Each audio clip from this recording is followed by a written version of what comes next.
বসো বসো। কিভাবে বোকা বানালো আমাকে।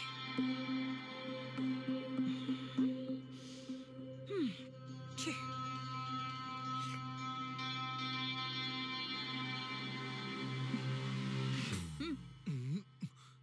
খেয়ে নাও, খাও।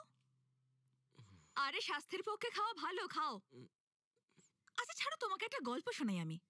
একটা ছেলে একটা মেয়েকে একটা অচেনা দেশে গিয়ে আই লাভ ইউ বললো, আর মেয়েটাও ওকে ভালোবাসতে শুরু করলো। তারপর ছেলেটা গিয়ে বলে আই এম সরি, আমি অন্য কাউকে ভালোবাসি। কি দুর্দান্ত গল্প, তাই না? আমি আর আমার পোড়া কপাল। Απόλαυση είναι η πλούσια σοκολατένια εμπειρία της αυθεντικής υγείας Παυλίδη.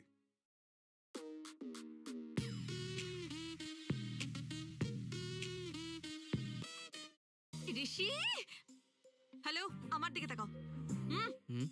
তুমি বললে তোমার ভালোবাসা নাটক ছিল, ওকে আমি সেটা মেনে নিলাম। কিন্তু যদি অ্যাক্টিংটাই এত অসাধারণ হয়, তাহলে সত্যিকারের ভালোবাসাটা কি স্ট্রং হবে, তাই না বলো?